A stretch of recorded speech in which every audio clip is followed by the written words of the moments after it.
Maroon तलावाच्या संरक्षणासाठी आंदोलनकर्ते ज्ञानेश्वर वाणी यांचे आजपासून आमरण उपोषण. खराब सांडपाण्यामुळे शहराचा वैभव असलेल्या मेहरून तलाव धोक्यात. मेहरून तलाव येथे मोठ्या प्रमाणात घाणीचे साम्राज्य. नमस्कार, तुम्ही पाहत आहात जळगाव मिरर. जळगाव शहरातील मेहरून तलाव हा शहराचा वैभव असून मात्र शहराचे वैभव धोक्यात आलं आहे. या मेहरून तलावात मोठ्या प्रमाणात सांडपाणी सोडण्यात येत आहे. तसेच मोठ्या प्रमाणात घाणीचे साम्राज्य या तलावात असून यात तलावाच्या विविध प्रश्नांसाठी आंदोलनकर्ते ॲडव्होकेट ज्ञानेश्वर वाणी यांनी शिवतीर्थ मैदान येथे यावेळी आमरण उपोषण सुरू केले आहे. पहा काय म्हणाले आंदोलक. नवनिर्वाचित नगर सेवक इथे आलेत आणि त्यांनी आपल्या या मोहिमेला, आपल्या या आमरण उपोषणाला साथ दिला, त्याच्याबद्दल आम्ही आभारी आहे. त्या आभारी म्हणण्यापेक्षा मी तर त्याचं कौतुक करेल, कारण की तो आत्ताच नवनिर्वाचित निवडून आलेला आहे आणि त्याने आपल्याला सपोर्ट केलेला आहे आणि सपोर्ट म्हणजे निसर्गासाठी केलेला आहे. तर मी यांना सांगू इच्छितो की दादा, तुम्हाला माहिती असेल की इथे आपण आपल्या आस्थेची दैवत गणपती देवी इथे विसर्जित करतो, परंतु विसर्जित करतो तर अशा घाणेरड्या पाण्यात करायचं का? आपण घाणेरड्या पाण्यात करण्यापेक्षा जे काय महानगरपालिकेने हातात घेतलेले आहे, जे काय महानगरपालिकेला पैसे प्राप्त झालेले आहे 30 कोटी 15 कोटी, तर त्याचा पुरेपूर वापर या आपल्या मेहरून तलावासाठी व्हावा. आणि आपण हक्काचा आहात, आपण आपल्याकडे ही कथा मांडलेली आहे, आपण तिथे आपल्या याच्यात मांडावी महानगरपालिकेत.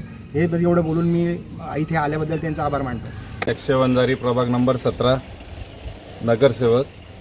आज आमचे मोठे बंधू ज्ञानेश्वर वाणी यांनी जे मेहरून तलाव स्वच्छतेबाबत एक आंदोलन केलं आहे, जलसमाधीचं आंदोलन होतं, त्याच्यात थोड्या प्रशासनाने परमिशनबद्दल थोड्या अडचणी झाल्यामुळे त्यांनी आता हे जागा जेस ग्राउंडवर शिफ्ट केली आहे, जिथे आंदोलनाचा पुढला भाग आता पूर्ण होणार आहे.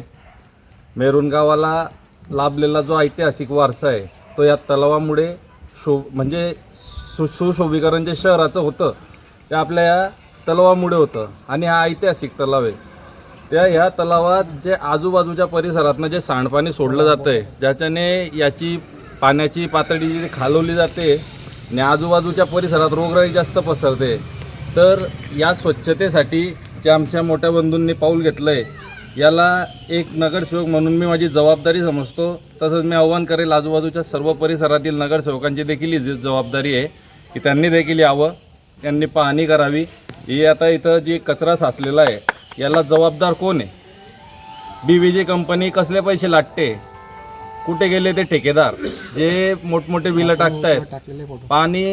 पाण्यातनं त्या दिवशी जे कचरा काढलाय तो त्यांनी जे वजन केलंय त्याचे बिलं कोण टाकतंय, हे या गोष्टीवर आमचं सगळं लक्ष आहे.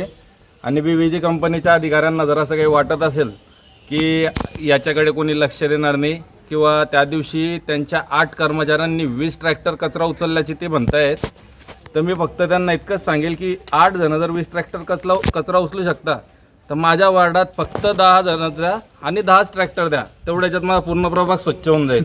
त्याच्यामुळं मूर्ख बनवताना आपण कोणाला बनवतो याची थोडी हे करा. आणि यांची बिलं आता कशी पास होतात किंवा आंदोलनाचा जो पुढचा आम्ही त्याला 100% सपोर्ट करणार आहे. आणि मेहरून भागातला रहिवासी म्हणून मी या गोष्टीला 100% सपोर्ट करणार की मेहरून परिसर हा आम्हाला स्वच्छच पाहिजे, त्याच्यात कुठलीच कॉम्प्रोमाइज आम्ही करणार नाही.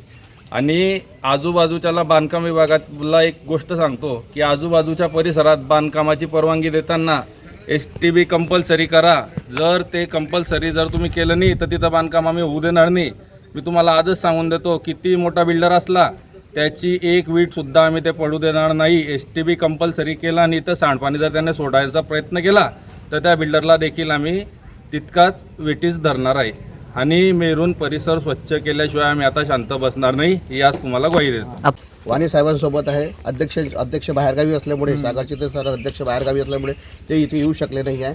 पण अध्यक्षसुद्धा तसेच निसर्गप्रेमी आहेत आणि आमची संघटना वकील संघटनामध्ये फार एकी आहे. आमची वकील संघटना वाणी साहेबांसोबत सदैव तत्पर राहील आणि याच्याकडे प्रशासनाने लक्ष द्यावे ही विनंती. जय हिंद, जय महाराष्ट्र.